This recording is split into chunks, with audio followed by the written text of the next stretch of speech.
It's Gordon Bennett TV. It's our morning show with Thomas and Regan. It's an amazing show we've got for you. Loads of information. What a night it's been. 5 teams are still flying. All the German teams, Swiss 1 and France 2. Wow, Thomas, exciting right now. Absolutely exciting. And what an accomplishment. I mean, flying in this altitude for such a long time is just incredible. It's sportsmanship at its best. We've got all the reactions, all the analysis and all the news coming up with you. Stick around and don't forget you can track it all yourself on live.gordonbennett.aero. Let's catch up, first of all, with Great Britain 2 and his reaction and their reactions to their landing. So Debbie, say hi to the camera. Hi camera. Hi camera. We've landed safely near Santa.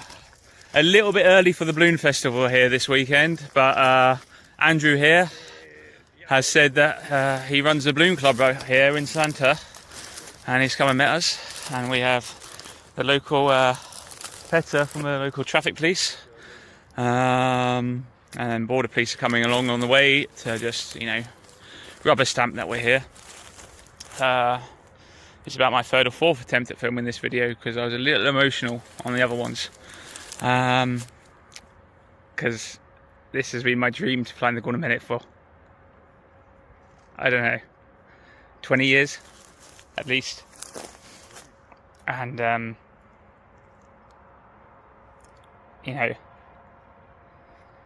when you just qualify to fly gas balloons,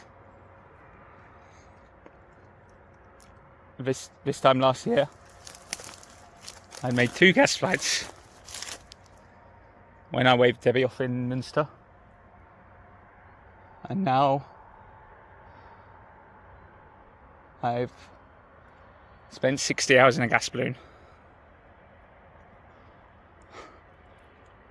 and flown over 1,000 kilometers, and it's amazing. This is probably the best flight I've ever had.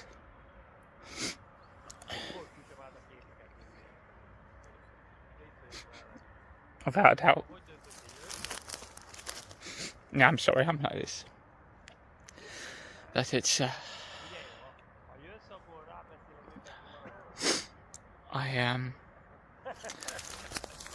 words cannot do justice to how incredible this experience has been. I'd like to thank everyone who's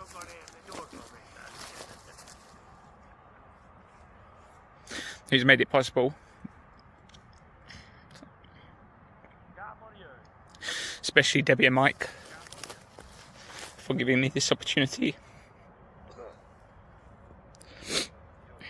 Willie for being the best teacher to learn to fly gas balloons. Benny for signing me off. My wonderful fiance for giving me the support to make this happen when we were travelling the world. 6 months ago still, with no plans to be doing this. And she's probably an hour away now in the retrieve, coming to help. And my parents, my father,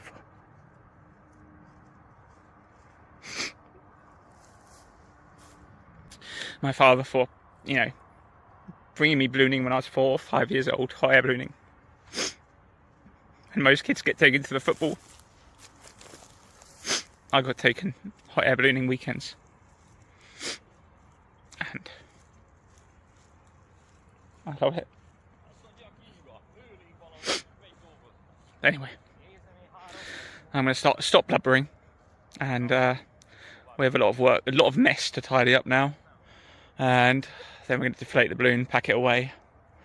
I have some champagne, sleep, and see a lot of you back in Metz. And good luck to everybody who's still flying. I can't wait to see who ends up winning later today. I assume or maybe tomorrow. But I would guess this evening we might know. Anyway, maybe I don't know. I'm out of words. Bye. You've been there, Thomas, after these long journeys, your adrenaline, your emotions, you're physically drained. You can see it there. It's incredible. I mean, Tom has been now for the first time at the Gordon Bennett. His lifelong dream, flying 60 hours in the air, having a safe and good landing, everything drops off of you. I mean, and there you can see the emotions. I mean, I have shivers on my back. It's really great. It's absolutely fantastic. And you can see how much it means to some people. Yeah. And it's a great accomplishment for these two. I'm very pleased what they have shown there. I'm as well. And, big respect for Deborah as well, putting that team together with Tom and bringing it. I mean, she's flown a few times already, so to get to have that new experience together, that's really, really exciting stuff. Brilliant. Keep your questions coming in. We want to hear from you, no matter what it might be. I'm sure you've got plenty of questions you want to know. A few teams have already landed, 5 still flying. Swiss won Balthasar, their basket through the sunflowers. Let's have a look. Here it is on our screen here, Thomas. We can talk through this. The sunflowers looking like they've seen better days. They have seen better days, the sunflowers, but also I think Balthasar has seen better landing sites. Yeah. They had to retrieve the balloon out of the sunflowers because folding a gas balloon at sunflowers, it could get damaged a little bit. Right, yes. So they carried it to a better place. Here you can see that it probably was a long way. But nevertheless, it was a safe landing. That's the most important part. And yes, packing up is a little bit cumbersome sometimes. But as you can see, they found a good place to deflate it, so it all went well there. I mean, you make that decision, you're going to land, you've got to switch your brain from that competition mode to this is what we're doing now. How long does that take? Or how difficult is it as a competitor to let the race go? It's a little bit a question of a character, yes, it's difficult, you're concentrating on getting the furthest, and now you say, okay, now I have to land, and you have to switch around. So you have to clean up the basket. That's the first thing you have to do, because the basket needs to be prepared for a landing. You probably sniff a little bit of oxygen, to get the brain a little bit more going. Yeah. And then you start a descent, full concentration on the landing. And with these balloons, at the landing, they are not anymore that big on ballast, so they cannot play around a lot. So the first landing site which is shown, that's the one you are taking, and you have to be very focused on taking this landing site. Yeah.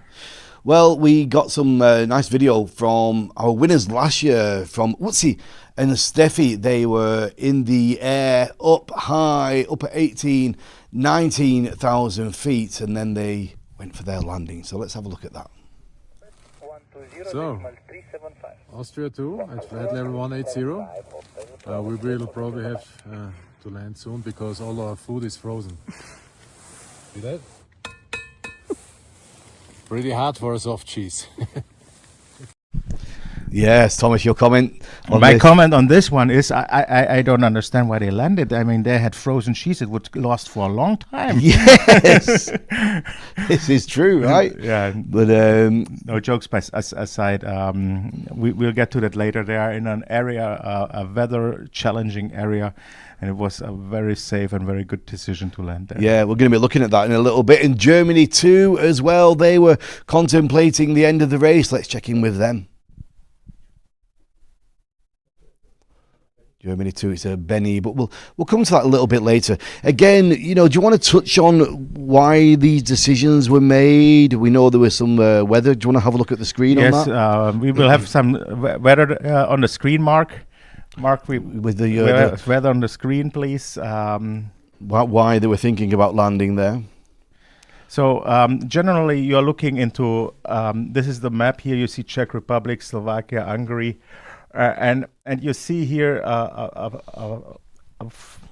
area of thunderstorms, which is now moving here from Slovakia, Hungary into Romania. And you can also see that already when you take a look at the pictures of the balloons, you can see that there's some buildups already.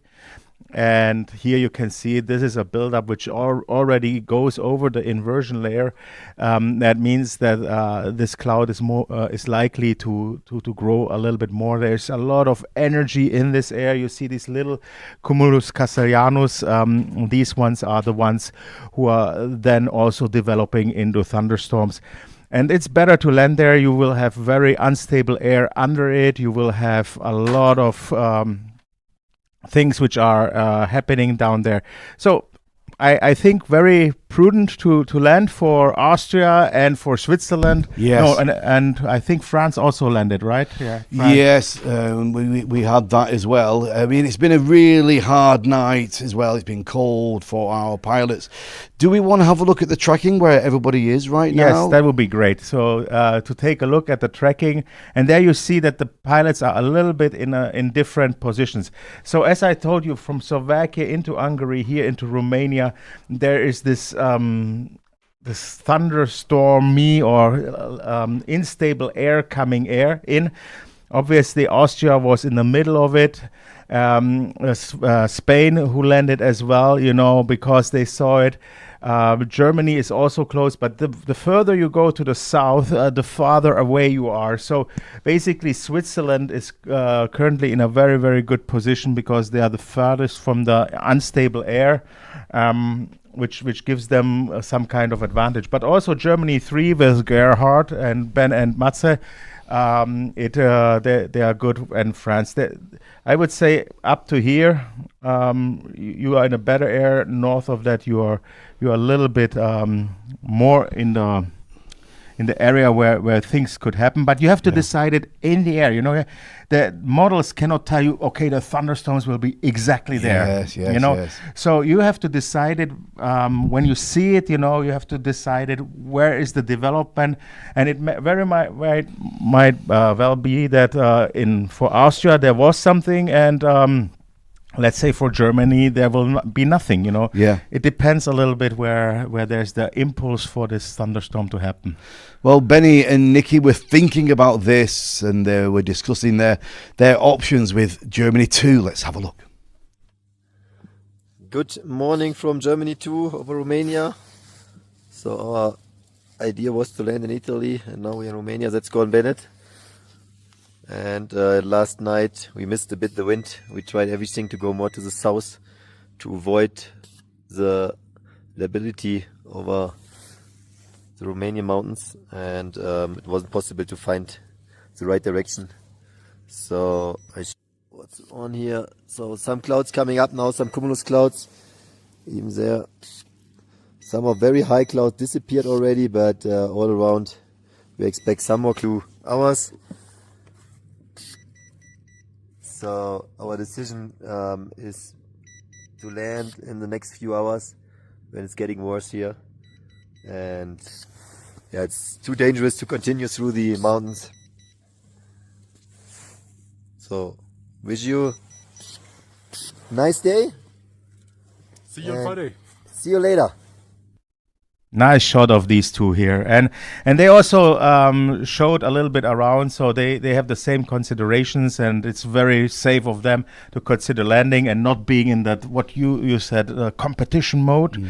Yeah, so I think that is really great. And if you take a look at our tracks here, the tracks you can see, Germany is here, and these are the Carpath Mountains. So this is Benny and Niklas, and these Carpath Mountains, they give an impulse for thunderstorms, So if the sun shines down there on the mountain ridges, then you see that there could be some developments.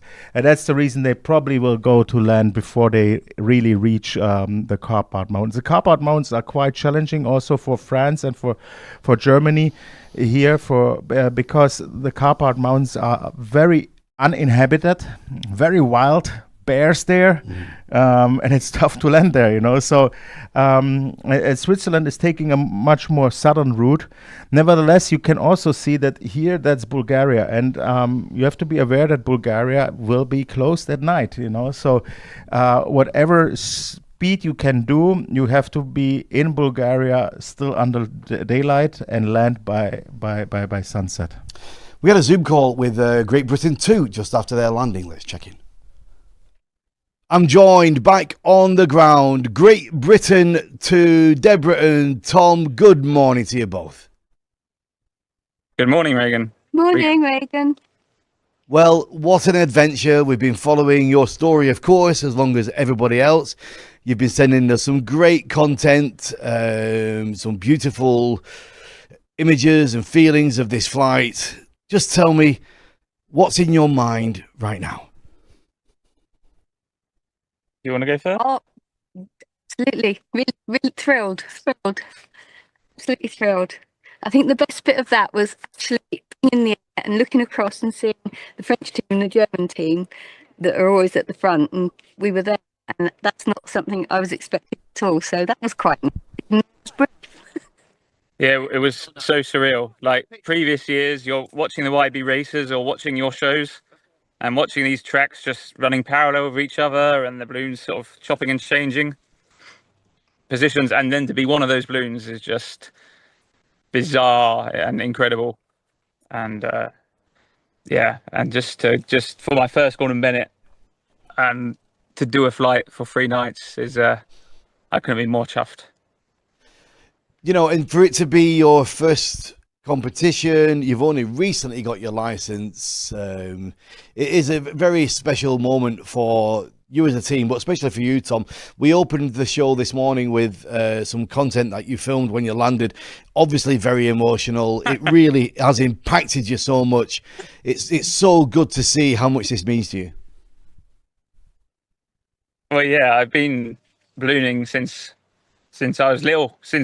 If you fly hot air balloons, you obviously know the foot-hole in the basket. If you don't, the hole you climb into a balloon, that would be my little window to look out of when I was little. And then at least since the Gordon Bennett was in England in 2010, so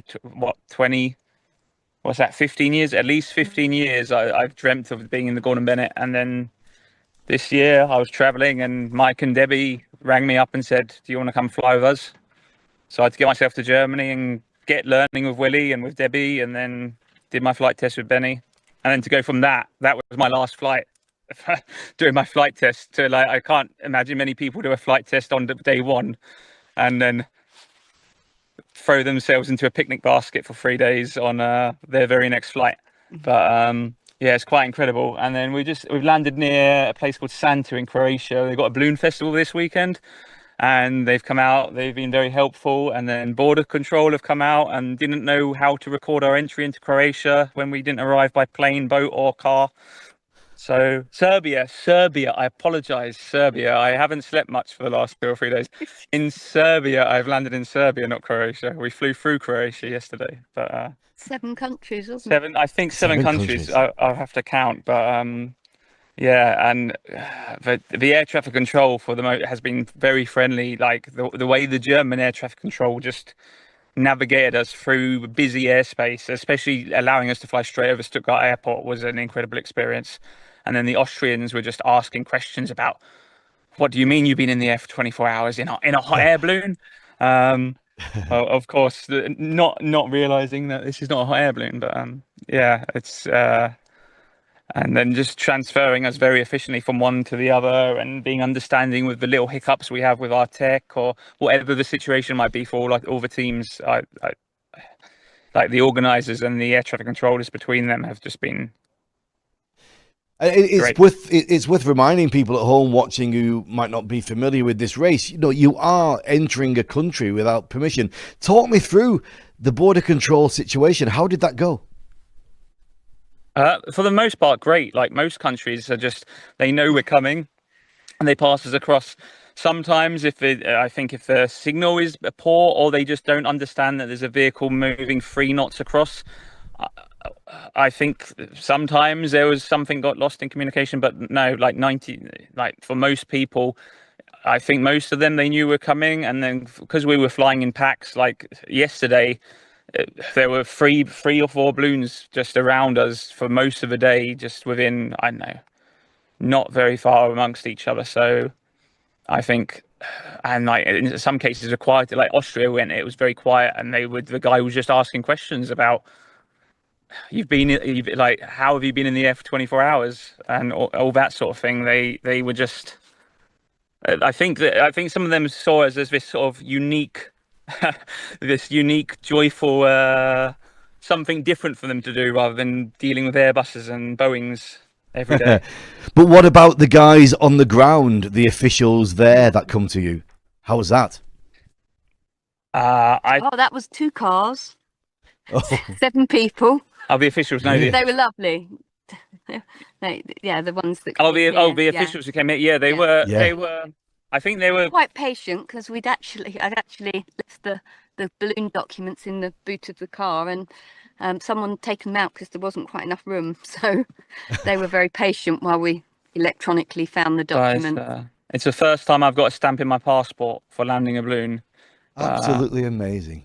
It's Absolutely amazing. Yeah. And can you sum up what it does to you, how the endurance and the stamina of spending 3 nights in the air, 3 nights in the conditions? Can you give anybody watching who's not familiar with this just what it takes to do that?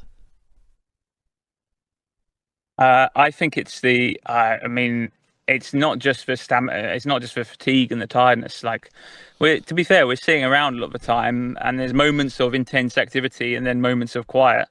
But it's for fatigue, it's for cramped space. It leaves you emotionally quite delicate. Yeah, that too. And then like we have oxygen tanks with us, and we're on oxygen, but it's not the same as being on the ground. So you're combining oxygen deprivation and fatigue together with not showering for 3 days.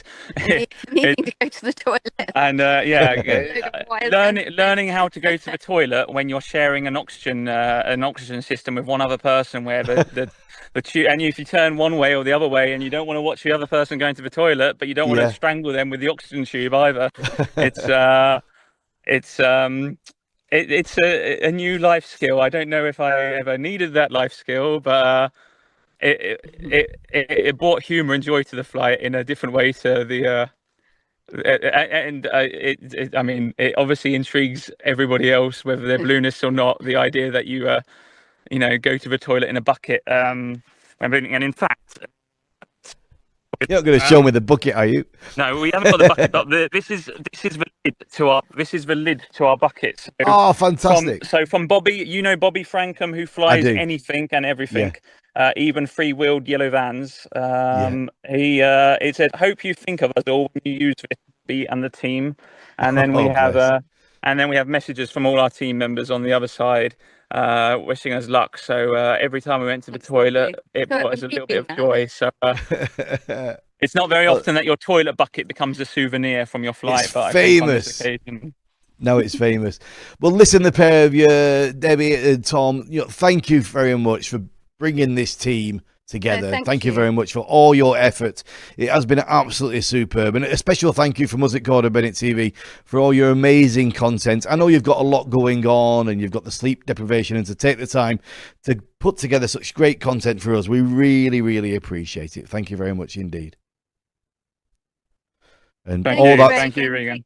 All that remains for me to say is 1,107.61 kilometers, 2 days, 8 hours, and 4 minutes, and 3 nights in the sky. Congratulations to GBR2. Thank you very much. See you in a few days. Yeah, good stuff. And the gas still in there after all that time. The gas is still in. Let's talk about the gas and the filling, and what are we using here in Europe in our balloons? So in the balloons, the gas balloons are typically filled with hydrogen. In this case, they are filled with hydrogen from Westfalen. Westfalen has a specialty, and that we are using green gas. That means CO2 neutral gas. Yeah. It's done through electricity, through green electricity. It's produced, and so these balloons, all of them, were filled with green gas from Westfalen gas, and that's very kind, very appreciated by this company. We are very happy about it. Yeah, we really are. Let's get back into the tracking then and see what's going on as this race crawls towards the finish line. Thomas, look at this. It's so exciting right now. Yeah, what do you see here is the tracking of the Swiss. So as we talked in the last shows, the Swiss came a little bit from the behind, just looking at what is happening in front of them, and so they caught up pretty much with the pack. And now they are close to Belgrade. And in a very good stream, you can see the next line. This is the lines. They can fly in different altitudes until sunset. And at sunset, they would be somewhere close to the Bulgarian border. So the flight will finish there for sure because they cannot fly into Bulgaria at night. Nevertheless, they are in a really, really good position going down. And now let's take a look at the other ones. They're also in a good position. Say they're here north east of Belgrade, and they will be flying into Romania. And here, theoretically, they can even continue throughout the night if the weather allows. And also, they do a really nice distance. So it will be a head-to-head race tonight. Who will do the furthest distance? I wouldn't be able to tell right now who is in the better position. Incredible. And also, we're getting some intermittent readings from some of the races. What's going on there? There's some kind of jamming going on? Yeah, so our trackers, maybe some of you have seen, don't react always like in a timely manner. We don't see positions for maybe an hour or two. Yeah. And we suspect that GPS jamming is behind that. We have that in that area a lot. Due to the war in the Ukraine, the GPS signal is jammed there. And therefore, we don't receive position reports. Yeah, that was one of the warnings in the opening briefing, wasn't it? The further east we go, it could become a problem, and we are feeling it. Yes, exactly. And it's especially a problem for the pilots, because if you're close to the border, you want to know if you're already over the border or not, Absolutely. So we kind of made them aware of it, that they have to use terrestrial navigation where they are, and not to fly into an airspace or even a country they don't want to fly into. It really is one of the last great adventures, and it's serious business once you start moving around the world like this. It does take a moment of pause to think about what we're actually doing up there, doesn't it?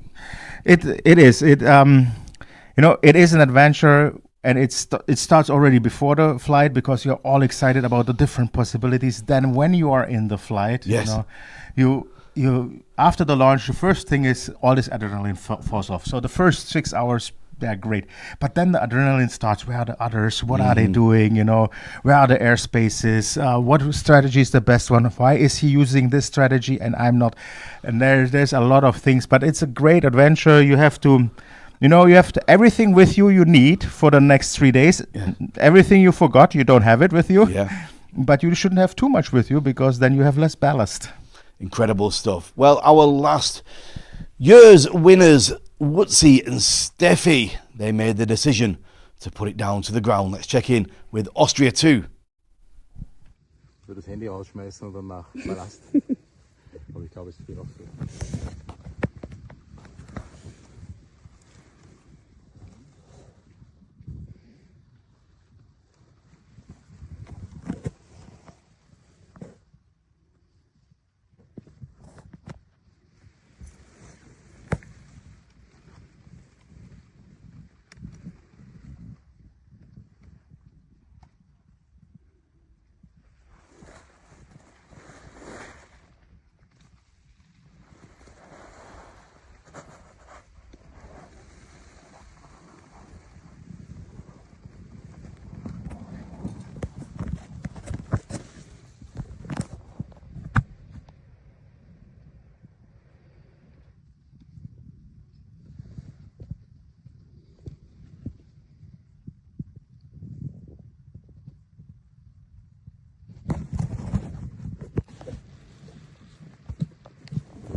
Welcome to the landing site of Austria 2 from the Bennett race 2022. 25, sorry. Here we are. We just landed a little bit down here and brought the balloon up, and Jay's crew is just waiting at the gather to be let in, and then we're gonna hopefully they bring a cold beer, because we have nothing here. And as you see, there is nothing. So that's from Austria too. Bye bye, Steffi. Bye-bye. What an adventure, Thomas. It's great. I mean, you get there to places you have never known. You know, if you drive on the Autobahn or highway, you go, and here you are in the middle of nowhere. You haven't gone there if you wouldn't have landed there with a balloon. Yeah. You get to know very interesting people. Yeah.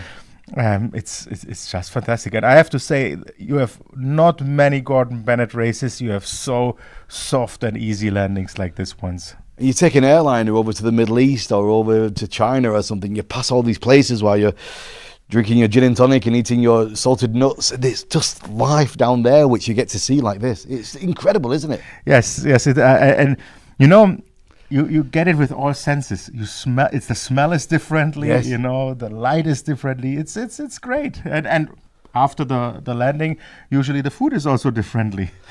We spoke to the Great Britain team before, and their border force turned up in 2 cars.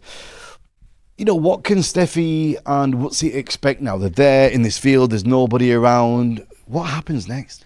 So in the best case, the chase crew is there really quickly. And knowing the Austrian chase crew, a shout out to them, they will be there within minutes, you know. So, and they will help packing up. Obviously, there will be a border control coming, because they came from a non-Schengen country into a Schengen country. So they will just check. They're usually very, very friendly, you know. They just check around. But they always arrive. Is there ever a case where you're in the van and driving before they get there, or not? They always arrive if you come from a non-Schengen country. Right. Yeah? Sometimes the air traffic controller instruct you that you should see the next police station. You know, and then you go into the van, you go to the next police station. What a story. Hi, hello. We just landed across here the street with the balloon. What? What? Yeah, that happens. Happened to me in Romania. We had to go to the police station. They didn't even know what we are talking about. So we asked them to call the air traffic controller, and he explained it to them. Absolutely amazing. We've got some questions coming through. Is producer Mark got them, I think? Yes, hello. So Chur is asking, back on questions he had from the last show, is there a ceiling how high the balloons can fly? And is this specific to the Gordon Bennett, or is there basically a ceiling in general? Well, there is in the USA. They're not allowed up at the heights we are. Yeah, here there's actually a ceiling as well. It's flight level 195, which is 19,500 feet. This is where so-called VFR flights according to visual rules are allowed. Yeah. But an air traffic controller can give you an exception to go higher. So, but there's also a natural ceiling on in the Technic. You know, a gas balloon in this configuration will most likely not go very much higher than this. Another question, Mark? So yeah, another question, he also says his home country, Netherlands, is not represented. What are the requirements that somebody can enter the race? Well, that some countries are not represented mostly is because there's no gas pilots in these countries. So the first requirement is that you are a gas pilot, have a certain amount of hours which you have flown. You have a second gas pilot who can be your co-pilot. There's countries who are not represented here and who do have pilots. The Netherlands, Luxembourg, they do have pilots but are not represented. It's also a matter of finances, obviously, and time. Yeah. Another question, Mark? Yeah, one more question from Nick, who asks, he basically sees the balloons on flight radar, and how does that happen? Well, this happens because all balloons are equipped with a device which is called transponder. A transponder is a device which emits radar signals. In the best case, a so-called ADS-B signals. These signals are received by the flight radar, the receivers, you know, and the receivers then forward it into flight radar. But this is very important for us, so the airplanes see us. And we can avoid also collisions by that. Incredible. And we have a question with Florian. Yes, I have a question from YouTube. Samuel is asking, which is the longest distance that wins? Is it the distance from the starting point or the flying distance? Good question. Good question. That's a very good question. Yeah. I get this question quite often. It's actually as the crow flies. So it is really the direct line from launch field to landing. So it doesn't matter when you fly circles or something like that. It is important that you get furthest away from your launch point. So you could fly 1,000 kilometers out, turn around, fly 1,000 kilometers back, and score 0. Exactly. Yeah. And be the last most likely. Yeah. Yeah, that's how it works. Well, we have one podium place already decided. We do know on there is going to be Germany. We don't know which one from Germany, but we do know Germany is going to be on the podium for sure. Yeah. So we have one more little look at the tracking, and let's just give the highlights of what we expect over the next few hours, Thomas, with these front runners. Yeah. So here you see Hungary. That's Hungary, and we have here Germany and Spain, yes, with Austria up there. The balloons that are still flying are these ones here. Between these 4, it will be decided. There's also one German balloon flying here behind, but I suspect that they have not really a chance to catch up to these 4 in the front. So what is going to happen is these guys are going to fly now, continuing to fly. The best case is to fly here to the south, somewhere to Craiova, in order to avoid these Carpathian Mountains. The Carpathian Mountains is a huge mountain range in Europe. It goes all the way up to Slovakia, where it's in the Tatra Mountains. And here from the mountainous area, although they are used to mountains, the Swiss are in the best position because they have no mountains ahead of them. So they are in a very good position, and these 2 as well. I am not sure about Germany 1. They, as I said, they have a lot of mountain range ahead of them. It's going to be an exciting afternoon. The headquarters next to where we are here in the studio, and monitoring everything as it happens. You can monitor it as well, live.gordonbennett.aero. But from now, here at the studio, as the 68th Coupe Aéronautique really gears up to a big, strong, exciting final, we'll be back at 5 p.m. with our early evening show. We'll see you then. Krásný den.